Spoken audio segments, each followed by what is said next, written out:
asset ng mga name drop na senador. Pero maliban kay Congressman Zaldico na mukhang nilalaglag na nila, ni isang congressman walang request para sa freeze order. Pagdating naman kay Martin Romualdez na dineliveran ng bilyong piso sa bahay mismo niya, ang sabi ay, quote, "We will work on it lang." Ano po ba itong nangyayari sa atin? Meron na ba tayong alituntunin? Meron na ba tayong agreement sa pagitan ng DOJ at ang pag-imbestigang ginagawa natin sa Blue Ribbon Committee? Hindi ko na po maintindihan kung ang Blue Ribbon Committee is the investigative arm of the Department of Justice. Ang sabi ko po nung nasa ikalimang pagdinig pa lang tayo, sapagkat nakikita ko na po ito, kaya po naghangad pa ako sa ating chairman no na sana'y paraanin niya ako, meron lang akong gustong isang guni muna at pag-usapan.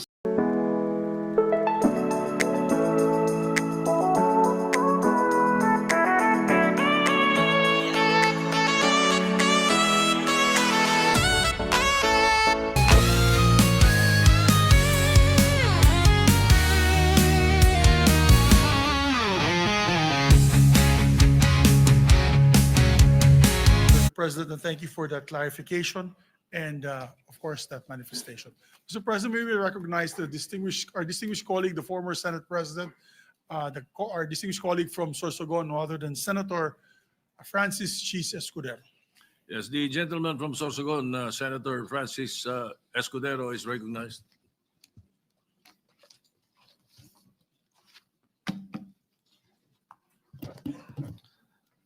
Thank you, Mr. Senate President. Thank you, distinguished Majority Floor Leader. I rise to make a brief manifestation in response to the events of recent days. Ginoong Pangulo, meron po tayong kasabihan sa wikang Pilipino. Kapag nagturo ka ng daliri sa iba, may tatlong daliri na nakaturo palagi pabalik sa iyo. Sa mga nakaraang linggo, malinaw na nililihis ang galit ng taong bayan tungkol sa mga ghost at substandard flood control projects mula sa mga totoong may kasalanan patungo sa Senado at sa ilang mga miyembro nito. Tila pilit na ginagawang panakipbutas, ika nga at fall guy, at diversyon ang mga senador palayo sa Kamara at sa mga tunay na may sala. Klarong-klaro po ang script nito. Ipitin ang tatlong dating DPWH officials, pakantahin sa kanila, mema banggit lang na senador, habang pinagtatakpan ang mga congressman na tunay na kasabwat nila sa mga lugar na ginagalawan nila. Simple ang patunay dito. Kapanipaniwala ba na wala silang kinausap na kahit isang congressman nakaupo na totoong may hawak ng mga distrito sa lugar na ginalawan nila sa hinaba-haba ng testimonya nila dito o sa Kamara? Banggit sila ng banggit, name drop sila ng name drop ng pangalan ng senador. Maski na klaro naman kung inyong papakinggan na wala silang masabing direktang nakausap o binigyan ng anuman. Lahat ito para lamang ipako ang mga senador sa media at sa publiko at ilayo ang atensyon sa Kamara at mga congressman. Bakit nga ba?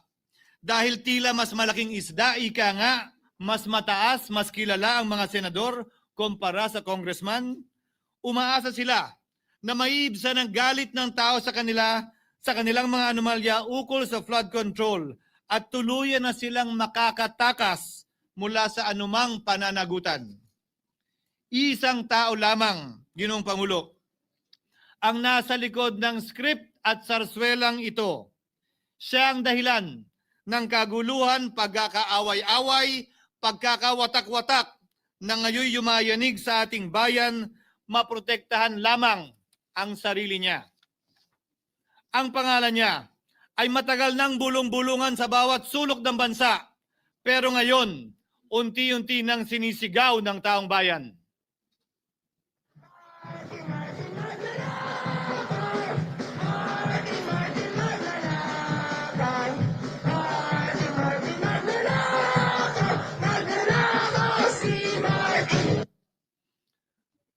Ginoong Pangulo, minamahal kong kasamahan.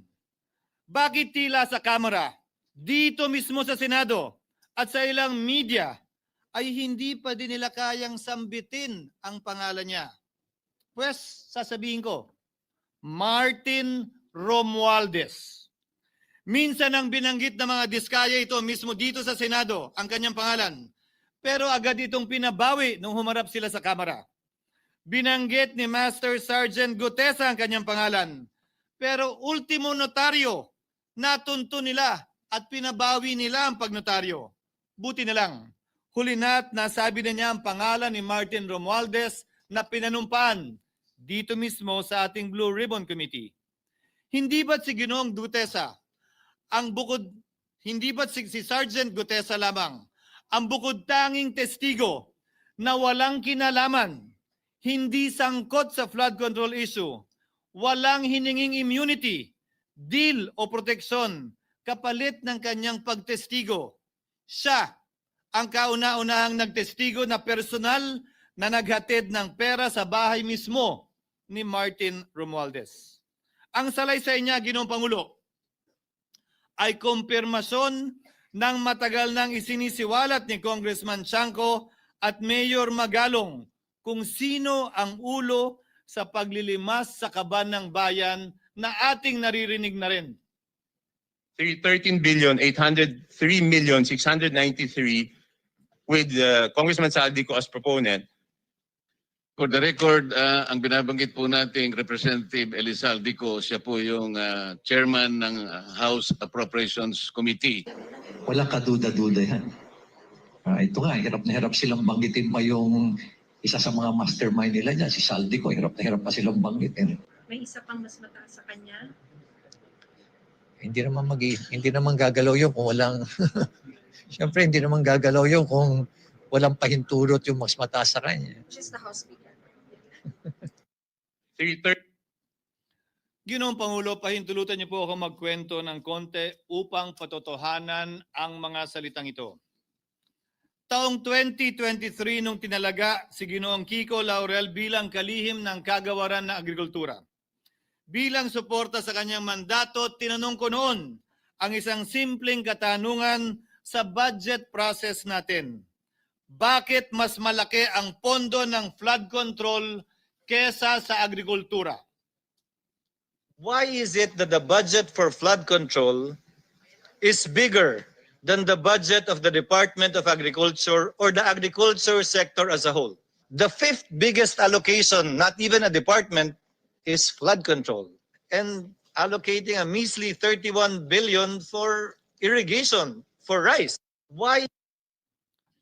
Pagkatapos po noon, tinulungan ko siyang bawasan ng flood control budget at idagdag sa 2024 budget ng Department of Agriculture. Aniya, tumawag daw sa kanya si Congressman Zaldico dahil pinapatanong daw ni Speaker Romualdez, bakit binawasan ang pondo ng flood control? Ngunit wala nang nagawa si Congressman ko dahil sinabi niyang pasayan ng Pangulo. Nung termino ko rin po bilang Pangulo ng Senado, maraming beses po akong tinanong ni Pangulong Bongbong Marcos tungkol sa panukalang budget para sa 2025. Sinabi ko po sa kanya ang buo at tapat na katotohanan para malaman po niya ang tunay na larawan at sitwasyon ng pambansang budget para sa taong yon.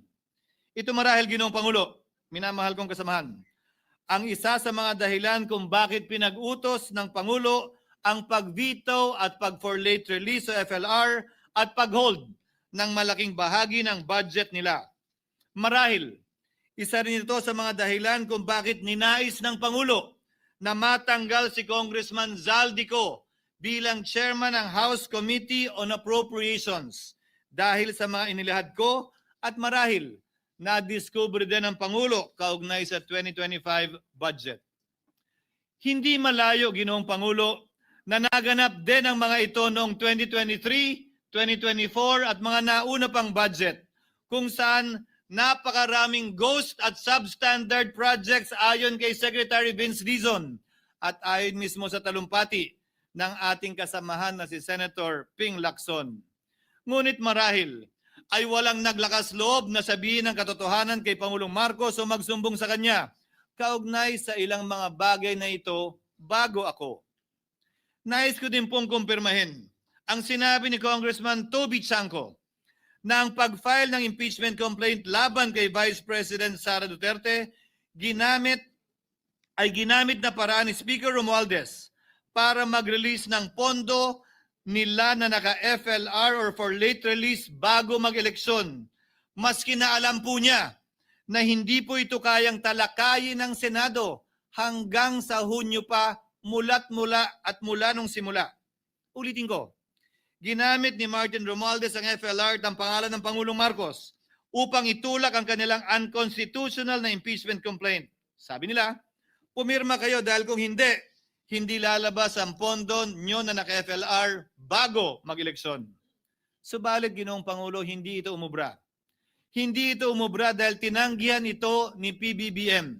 Sinabi niyang walang ganyang uri ng usapan at sinabi niyang hindi niya gagawin yon. Kaya't hanggang ngayon, nananatili pa rin for late release ang mga questionableng pondo nila.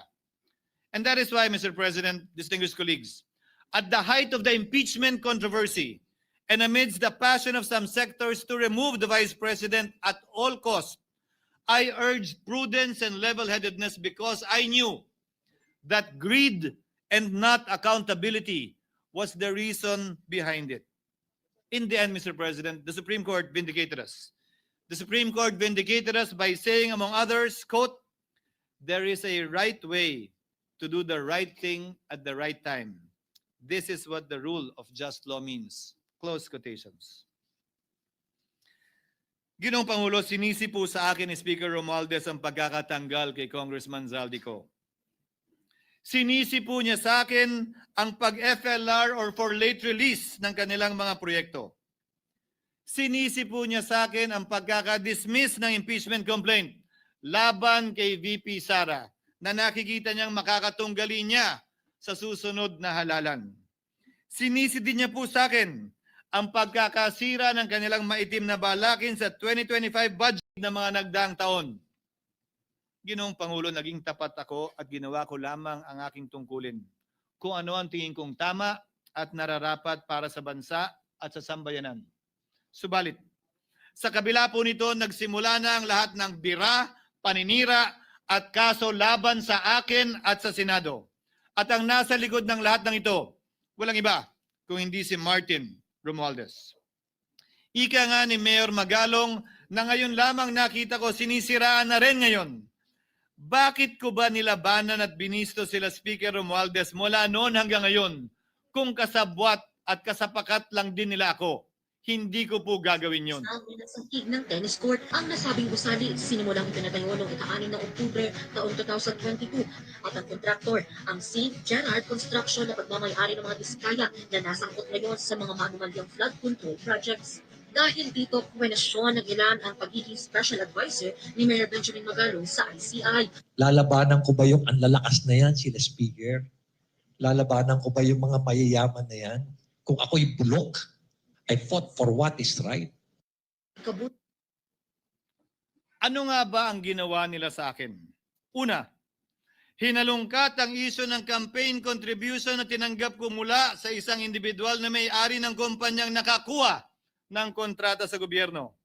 Inipit niya ang budget ng COMELEC sa Kamara dahil dito at binusisi ang di umano kaso kong ito. Subalit, Ginoong Pangulo, tulad ng sinabi ko sa simula ng aking talumpati, kapag ka nagturo ka ng daliri kanino man, may 3 daliring nakaturo pabalik palagi sa iyo. Anong nangyari? Hindi ba't biglang may lumabas na ulat ng PCIJ na ang dami naman palang opisyal, hindi lang senador, mas mataas pa ang tumanggap din ng ganung uri ng kontribusyon noong 2022 elections? Ang tanong ko ay simple. Kung legal at walang mali sa ginawa nila, edi dapat legal din at tama ang ginawa ko. Pero bakit ako lang ang iniimbestigahan tungkol dito? Higit pa doon, Ginoong Pangulo, hindi ba tayon kay Mayor Magalong merong 67 na miyembro ng Kamara na kontraktor? Ito po ay mga miyembro ng Kamara na may construction firm na nakakuha ng kontrata sa gobyerno. Kung bawal talaga ito, ibig sabihin ba niyan, Bawal na nilang gastusin ang sarili nilang pera para sa kanilang sariling kandidatura? Bakit hindi din binubusisi yun? Bakit hindi inaalam yun? Ako lang talaga? Pangalawa, inintriga ni Martin Romualdez ang dating liderato ng Senado dahil sa pagkakaupo at pagdinig ni Senator Marcoleta sa Blue Ribbon Committee dahil marahil sa pananaw niya ay hindi siya safe kay Marcoleta. Ngunit Ginoong Pangulo, sa hindi niya inaasahang pagkakataon, nung araw ding yun, nagsalita ang mga diskaya, pinangalanan ng 17 congressman na kasosyo niya, kabilang ang pagbanggit na naman ng pangalan ni Martin Romualdez. Karamihan sa mga kawani ng DPWS na nabanggit sa itaas ay paulit-ulit na binabanggit ang delivery ng pera ay para sa kaisaldi ko na dapat at least 25%. Si Kong Marvin Rillo naman ay ilang beses na binabanggit ang pangalan ni Speaker Martin Romualdez bilang kanyang malapit na kaibigan. Isa na naman po itong patunay, Ginoong Pangulo. Kapag ka nagturo ka ng daliri sa iba, may 3 daliring nakaturo pabalik sa iyo. Pangatlo, sa pagdinig ng Blue Ribbon Committee kung saan ni-name drop ako ni Yusek Bernardo, bagaman inamin niyang personal na mismo na hindi niya rekta kung nakausap o binigyan ng anuman, bigla namang tumestigo si retired Master Sergeant Gutesa at muling pinangalanan si Martin Romualdez na hinahatiran daw niya ng pera sa mismong bahay nito. Ang bawat malita ay may lamang humigit kumulang 48 million pesos. Kalimitang dinadala sa bahay ni Congressman Saldico, ibababa lamang namin ay 35 malita para i-deliver sa bahay ni House Speaker Martin Romualdez. Gamit ang script niya sa pagturo sa akin, ayan na naman. May 3 daliring nakaturo palagi pabalik sa kanya tuwing ginagawa niya yan. Ulitin ko po for the record, Ginoong Pangulo, ang sinabi ni retired Master Sergeant Gutesa. 35 maleta ng pera na naglalaman na mahigit kumulang 48 milyong piso bawat isa o kulang-kulang 1.7 billion pesos sa isang delivery. Ay di umano hinatid niya sa iba't ibang bahay, sa iba't ibang pagkakataon ni Martin Romualdez. Subalit, sa kabila ng lahat ng ito, hindi ba nakapagtataka? Bakit hindi sinasama si Martin Romualdez sa anumang investigasyon? DOJ man, NBI man, AMLAC man. No ako po ay pinuntahan, no ako po ay dumalo sa imbitasyon ng ICI bilang resource person, binanggit ko at tinanong ko din ito sa kanila. Ganito ba katindi ang kapangyarihang hawak ni Martin Romualdez? Na bagaman hindi siya speaker, tila the name that cannot be mentioned pa din siya at nagagawa pa din niya ang nais niya kaugnay sa isang mapamiling hustisya o selective justice. Halimbawa, bakit ang daming kondisyon bago ipasok ang mga diskaya na nagpangalan sa maraming congressman sa witness protection? Pero pag si Alcantara, Hernandez at Bernardo, walang ganong kaparehong kondisyon. Bakit hiniling agad ang freeze order di umano para sa asset ng mga name drop na senador? Pero maliban kay Congressman Zaldico na mukhang nilalaglag na nila, ni isang congressman walang request para sa freeze order.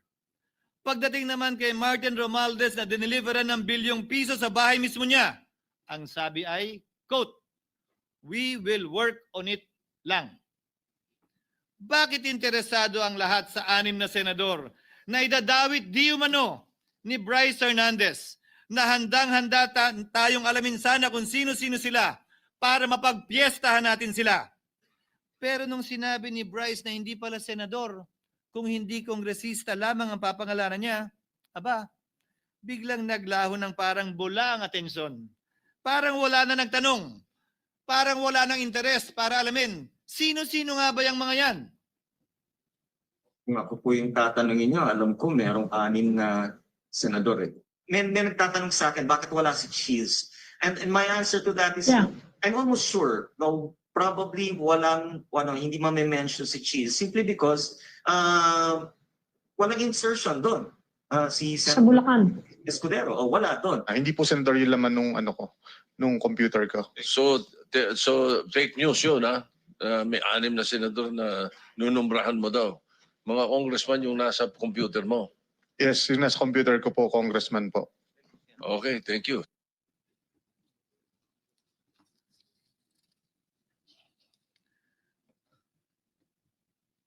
Nagkataon lang ba, Ginoong Pangulo, na ang mga nakaupong senador na dinidiinan sa ngayon ay ang dating Pangulo, dating pro tem, dating punong mayoriya ng Senado, na lahat nagkataon din lang ba na bumoto kontra sa depektibong impeachment ni Vice President Duterte o talagang tinumbok lang kami? In other words, Mr. President, are we truly for transparency and accountability, or are we merely offering a politically convenient sacrificial lamb in an attempt to appease the rage of the people? What is painful, Mr. President, is that along the way, reputations have been disparaged and tarnished. Innocent persons have been implicated, and the Senate is slowly but surely being destroyed. Nagkataon lang po ba na ang lahat ng ito o ito'y sumusunod sa isang script, direksyon at basbas ni Martin Romualdez? Sa kanyang script na naglalayong ilihis ang galit ng bayan mula sa kanya at sa mga kasabwat niya at ituro ito sa Senado at mga senador. Ginoong Pangulo, ang script at sarswelang ito ay di uubra dahil napakalayo po nito sa katotohanan. Napakasama sa panlasa at tinitiyak ko sa inyo, hindi po ito matatanggap at lulunukin ng sambayanang Pilipino. I've been in public service for 27 years. I've never been accused nor charged with corruption. This is the sterling record which they are trying to tear down, and I tell you, they will not succeed. I will defend myself, Mr. President, against these malicious and false allegations. In fact, I have already filed and will be filing necessary and appropriate charges against my accusers and prove them wrong. And with the help of the Almighty, I will be vindicated and declared innocent, I am sure. Kaya ko po ipagtanggol ang sarili ko, Ginoong Pangulo. Ngunit, Ginoong Pangulo, sino po ang nagtatanggol sa ating institusyon? Kaya't ang aking tanging hiling po sana sa inyo, Ginoong Pangulo, at sa ating mga kasamahan sa Senado. Labanan po ninyo at huwag niyong pahintulutang ang mapamiling hustisya na lantarang nangyayari sa harap natin ngayon. For what is happening now is selective justice and mob justice. Members of the Senate have been thrown off a cliff before the court of public opinion in an attempt to mollify the people's rage, thereby covering up the real perpetrators and giving them a chance to get away. Mr. President, I will not allow justice to be weaponized against the innocent to protect the guilty, because this corrodes the legitimacy of the law before our people's eyes. Wala pong naniniwala, bagkus lahat nagtatanong, bakit walang congressman nakasama sa investigasyon? But what about the other congressmen in Bulacan? Why haven't they been questioned? Called out, yeah. You think that they do not know what's going on? Ginoong Pangulo, mga minamahal kong kasamahan, huwag po tayong sumunod sa script ni Martin Romualdez. Labanan po natin ang script na ito.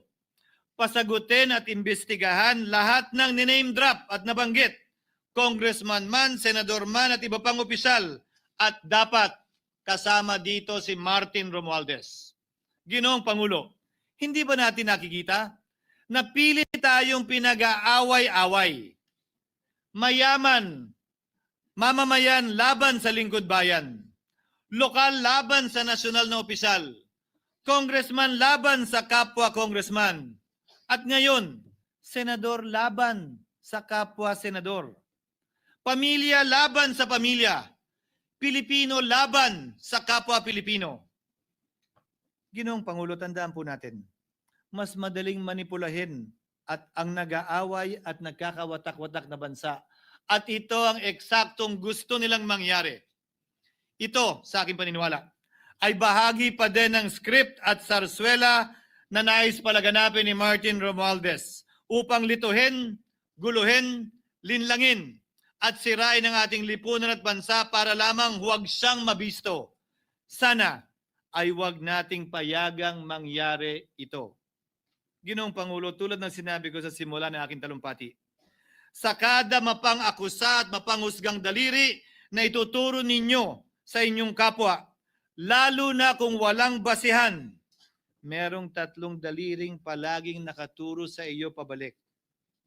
Sana po, maging mapanuri tayo. Huwag dali-daling magturo at maghusga dahil lamang sa napakinggan. Huwag tayong sumabay, kumampi, at magpadala sa script at sarswela ni Martin Romualdez. Kung kayo ay kakampi ni Martin Romualdez, pues sumunod kayo sa gusto nila. Una, maniwala kayo sa mga sinasabi ng testigo niya na nagtuturo lamang sa mga senador. Pangalawa, ibuhos niyo ang galit niyo sa Senado at ng mga senador at palayo kay Martin at sa mga congressman. Pangatlo, pagdudahan at sirain niyo si Sergeant Gutesa na bukod tanging hindi nakinabang at walang bahid at hiningi anumang kapalit sa pagsabi ng katotohanan. Pangapat, huwag niyong payagang mabanggit man lang ang pangalan ni Martin Romualdez. Panglima, huwag niyong payagang ipatawag si Martin Romualdez sa anumang investigasyon. Pang-anim, huwag niyong payagang imbestigahan si Martin Romualdez at mga kasamahan niya saan mang lugar. Ako, Ginoong Pangulo, hindi ako kakampi ni Martin Romualdez. Kaya lalabanan ko siya at lahat ng panglilinlang niya. Una, papatunayan kung hindi totoo ang mga panggigipit at paninira ng mga testigo niya laban sa akin at mga senador. Pangalawa, tututulan ko ang paglilihis at diversyon na ginagawa niya palayo sa kanya at sa Kamara. Pangatlo, hindi ko papayagang sirain ang mga senador pag away-awayin tayo at sirain ang institusyon ng Senado. Pangapat, pinaniniwalaan ko at saludo ako kay Sergeant Gutesa at iba pang katulad niya sa paglabas ng katotohanan. Panglima, hindi ako matatakot banggitin ng paulit-ulit ang kanyang pangalan, Martin Romualdez. At ipaglalaban kong ipatawag at imbestigahan si Martin Romualdez at lahat ng kanyang mga kasangkot at kasama.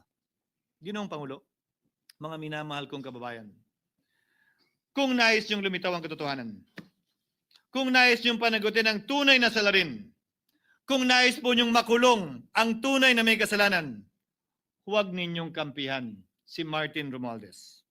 Punitin natin ang script ni Martin Romualdez at higit sa lahat, huwag magpadala, huwag sabayan, huwag maniwala sa sarswela na nilalako ni Martin Romualdez.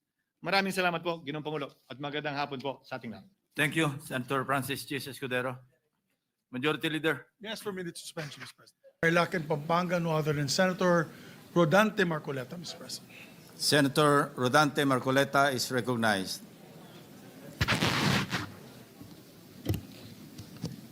Marami pong salamat, Mr. President. Ako po ay tumatayo ngayon para sa isang usaping pampersonal at pangkalahatang pribilehyo. Ginoong Pangulo, ang gulo-gulo na po natin. Ito pong huling pagdinig sa Blue Ribbon Committee na kung saan ay lumabas po ang isang testigo na nagngangalang Master Sergeant Orly Gutesa. Ako po ay nabansagan na kulang po sa kortesiya. Para sa akin po ay hindi po tama na nagpapasaringan po tayo ng ganun. Iisa po ang ating layunin. Hindi po tayo magkakalaban sa layunin na matuntun po natin ang pinaka-problema kung bakit nasadlag po ang ating bansa sa ganitong kalagayan. Hindi ko naman po kasalanan ako po'y hanapin ni Sergeant Gutesa. Hindi ko po siya kilala eh. Hindi ko po kasalanan kung ako po ang hinanap niya at hindi iba. Nung pong makita ko po yung kanyang salaysay, ang sabi ko lamang po sa kanya ay, kung malakas ang loob mo talaga at naniniwala kang dapat mong gawin ito para sa iyong bansa, dalawa lang ang pwede mong gawin para sa akin. Ipanotaryo mo yan, at kung malakas ang loob mo, bukas ng umaga bago mag-alas 9, kailangan nandun ka na sa Senado. Alam po yung notaryo, para sa akin lang po yun eh. Gusto ko lamang siyang testingin kung talagang totoo nga ang kanyang mga gustong banggitin. Ang pinakamahalaga po ay haharap siya, tatayo, at susumpa sa kalagitnaan ng pagdinig. At doon ay pakikinggan natin. At doon isama-sama natin siyang i-interpolate. Tatanungin. Nakita naman po ninyo kung paano niya sinasagot ang bawat tanong. Walang pag-aalinlangan. Siya lamang po ang natatangi na testigo na kumonekta sa pangalan ni Saldico at Martin Romualdez. Wala nang iba. Ngayon po siya ay naharap sa napakaraming pasaring din. Bakit po ako ay walang kortesiya? Hindi po ba ako ay humingi ng panahon sapagkat hindi ko naman po alam kung talagang darating siya nung araw na yon, kaya hindi na po ako nagsabi. Gusto ko talagang paniwala ang darating siya. Dumating nga po siya, kaya ko siya inilabas. Pero kung pag-uusapan po ay kortesiya, balikan po natin ang mga nangyari. Nung ako po ay chairman pa ng Blue Ribbon Committee, nagkaroon po ng pagdinig. Unang pagdinig ay August 19, 2025. Isang araw bago po nagkaroon ng pagdinig ang Blue Ribbon Committee, ang ating pong kasama, si Senator Lacson, ay nagkaroon po ng posting. Sa Twitter po yata ito, hindi po ako sanay dito eh. Babasahin ko po, August 20, 2025. The Senate Blue Ribbon Committee hearing yesterday is akin to the cart going ahead of the horse. Had the cart waited one day, it would not have missed the details of the truth about the many substandard ghost projects and more that will be exposed in my privileged speech today. Yun po ba ay courtesy din? Sa akin pong palagay, hindi dapat po nagkaroon ng ganitong pagpapasaring. Alam ko po ba kung sino-sino ang tatayo para mag-deliver ng privilege speech? Matagal ko na pong sinabi noon kung kailan po ang pagdinig. Wala po akong itinago. Ngunit kung sasabihin na kung naghintay kami ng isang araw, ay mas marami pa sanang mga detalye at katotohanan ang naihayag. Hindi po ba sinabi ko sa inyo noon, mismong Pangulo ng Republika ng Pilipinas ang nagbigay sa akin ng USB na nandun po lahat ang mga proyektong pinaghihinala na ghost projects. Ayaw ko lamang pong ilabas ng isa-isa sapagkat sa aking pagkakaalam noon, Ginoong Pangulo, mali din po yung binigay na mga coordinate sapagkat ang pinagbasihan nila yung MYPS, hindi yung PCMA, na palagi ko pong binabanggit. Sa mga kapatid, kahit na po yung mga binanggit na projects ng ating kasama, salig po sa mga maling coordination eh.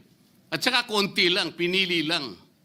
Nagkataon lang po maganda nga talagang pagkakapresent sapagkat kulang na lang po yung cinematography at saka screenplay. Kung meron pa lang sanang sound effects, baka nandun yun eh. Huwag po sanang ganun magpasaringan tayo. Iisa po ang layunin natin dito eh. Yung matukoy natin kung sino ang merong utak dito. na ngayon po ay unti-unti na pong naihayag. Sino bang natatakot kay Martin Romualdez? Marami po siguro dito sa kapulungan ito. Pero hindi ako natatakot kay Martin Romualdez. Ngayon po, kino-question po yung notarization ng statement ni Gutesa. Dahil yung babae po, yung abogadong babae, nag-notarize, tinalikuran po niya ang yung kanyang signature, yung kanyang pirma. Nandyan po ba yung assistant natin para ipakita po natin? Ayan po yung huling bahagi ng dokumentong ninotaryo doon sa opisina ng abogadang babae na ngayon ay tinatalikuran niya ang kanyang pirma. Doon sa right side po, ayan po yung ninotaryo sa dokumento ni Gutesa. Yung kaliwa po ay iba pong dokumento. Tingnan po ninyo yung pagkakahawig. Ibig po ba ninyong sabihin, Ginoong Pangulo, yun pong notarial details, na yun po yung kulay blue, na kung saan nandyan yung PTR, nandyan po yung MCLE number, nandyan po yung kanyang roll number, yung kanyang address. Nakuha po ba ni Gutesa mula sa opisina ng abogada at in-stamp niya?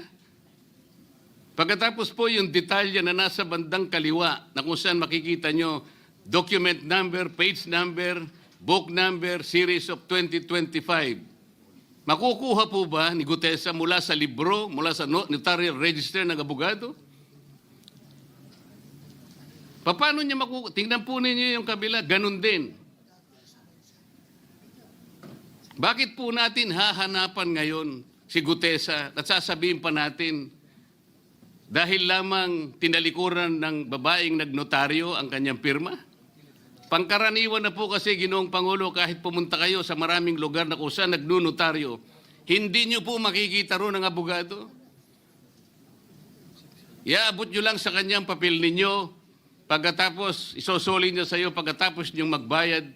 Itatanong po ba ni Ginoong Gutesa, bago siya umalis, tatanungin po ba niya doon sa babaeng kausap niya kung sino man yun, Madam, kayo po bang may pirma nito? Wala pong ganun eh.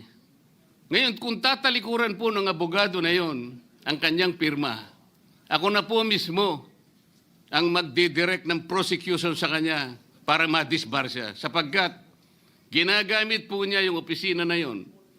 Pakita po ba natin, pwede po nating ipakita yung opisina, yung kanya, ayan po yung kanyang lugar. Ang opisina po niya ay sa Ermita, ngunit yan po ay ginagamit niyang address. Ayan po makikita ninyo. Notary Public 24/7. Ibig nyo sabihin, nandyan at hindi na natutulog yung abogado na yan. Sigurado meron siyang tao dyan na pumipirma. At ginagaya na lamang nung kanyang staff o secretary yung pirma niya. Ganyan po palagi. Kalakaran. Kalakaran, ngunit hindi tama. Sapagkat sa batas po ng notaryo, kailangan nakaharap po yung magnunotaryo sa nagpapanotaryo. Bakit po niya ngayon sinabi na hindi niya pirma yon? Marang hindi niya pirma. Ngunit, tinayaan niya kung sino man ang taong yon na ipirma yung dokumento. Kagaya po ng nasabi ko, naging academic na po yung notaryo. Sapagkat ang tao ay tumayo sa ating kapulungan. Binasa niya yung kanyang statement. Yung mga bayarang media nga po, sinasabi pa eh. Kino-quotes ko pa eh. Bakit ko po siya sinabihan na dahan-dahan siya? Dahil po nung panahon na binabasa niya na yung kanyang statement, sinusundan po namin yung kanyang binabasa. Binigyan ko po ng kopya ang chairman ng Blue Ribbon Committee. Binigyan ko ng kopya ang ating Senate President at yung aking katabi si Senator Gatchalian dahil 4 lamang pong original ang meron kami. Yung binabasa pala niya ay Xerox copy kaya may naputol sa baba. Gusto ko lamang pong ma-record ng totohanan. Dahil doon sa umpisa po niya, merong isang linya po siyang nalaktawan. Alam po ito ng mga kasama natin na sinusundan po habang binabasa namin. Doon sa pangalawa po, 2 linya naman po ang nalaktawan niya. Kaya gusto ko lamang pong maging maayos ang pagre-record ng kanyang statement. Ano po sabi ng mga bayarang media? Hindi ko naman po nila lahat. Kaya ako po hindi nagpapa-interview sa kanila. Alam ko po ang karakter ng ating media ngayon. Nakakaawa na po ang kalagayan. Binanggit na po ng dating Senate President ang nangyari ito sa statement ni Diskaya. Siya ang kauna-unahang nagbigay ng statement na kung saan binanggit ang 17 congressmen. Ngunit nakakapagtaka. Pakalbo ka na lang sana. Hindi na po natin tinutuntun yung 17 na yun. Kagaya na nga sinabi ng Senate President, napupunta na, natutuon na yung pagtuntun sa mga kasama natin dito. Bakit po? Natatakot ba tayo kay Martin Romualdez? Siguro po, yung iba sa inyo natatakot. Ginoong Pangulo, naghalo na po ang balat sa tinalupan. Bakit po? Ngayon ko lamang po nakita sa pagdinig ng Blue Ribbon Committee. Si Abby dyan Nandun po yung Justice Secretary. Pero Hindi pa po natin natatapos Dukin ko yung ulo mo. na pagtatanungin yung respondent, yung resource person, na tayo po ang merong legal and physical custody. Hindi ko maintindihan kung bakit dadalhin niya sa kanyang opisina at pagbalik niya, meron na siyang supplemental affidavit. Ano po ba itong nangyayari sa atin? Meron na ba tayong alituntunin? Meron na ba tayong agreement sa pagitan ng DOJ at ang ang pag-imbestigang ginagawa natin sa Blue Ribbon Sobrang galit Committee? na si Marcoleta at si Hindi ko Chis na po Escudero. maintindihan kung ang Blue Ribbon Committee is the investigative arm of the Department of Justice. Ang sabi ko po nung nasa ikalimang pagdinig pa lang tayo, sapagkat nakikita ko na po ito. Tutusin, Kaya po parang naghanap ang pa ako nangyayari, sa ating chairman no, na sana'y paraanin niya ako. Meron lang akong gustong Senado. Papansin isang mo, guni muna. nawawala na yung pag-usapan sa sana mga muna. kung Hindi naman po nawawala na ako yung nabigyan ng kongresista. pagkakataon kaya nagkaroon pa po ng konting sagutan doon. Ito po yung gusto ko sanang ayusin muna, pag-usapan muna natin. Lalong-lalo na po ang kaugnayan wala na, yung mga natin tao sa bagong galit na tatak kayo, na magbansa. ICI, alam na ng mga tao. Independent Commission on Infrastructure. Ano po bang ugnayan natin dito? Hindi po ba tayo mag-uusap muna? Hindi ba tayo gagawa ng regulasyon muna? Meron po tayong mga doktrinang isinasaalang-alang. Nasaan na po ang institutional boundaries? Nasaan na po ang separation of powers? Nasaan na po ang system of checks and balances? Di ba natin isasaalang-alang ito? Dadalawang tao lamang po ba ang mamamagitan sa pagitan ng mga institusyon na ito? At mawawala na po kami sa picture? Are we supposed to be kept in the dark, Mr. President? Sana all, naging bata. Yung po, kung mo ba sinabi ng ICI na isa sa kanilang mga poder, kapag ka nag-request po sila, Pinagtrabaho na ako nung bata makakakuha pa sila ako. ng impormasyon Nagdadaro sa na House ako. of Representatives, sa Senate, sa Korte, sa Pinagpalaya Sandigang agad ako. Bayan, Subukin. at kahit sinong otoridad. Ibig ba sabihin wala na tayong opsyon na tumanggi? Kailangan po natin pag-usapan muna yon. Ang nangyayari po sabog-sabog na po eh. Baka nga yun ang isang dahilan kung bakit nag-resign po yung advisor na si Mayor Magalong ng Baguio. Yung pong mga pasaring, ito po yung nakakapagbigay sa atin ng hindi naman kailangang pag-aaway-away o pag-aalitan. Hindi po maganda sa ating panig ito.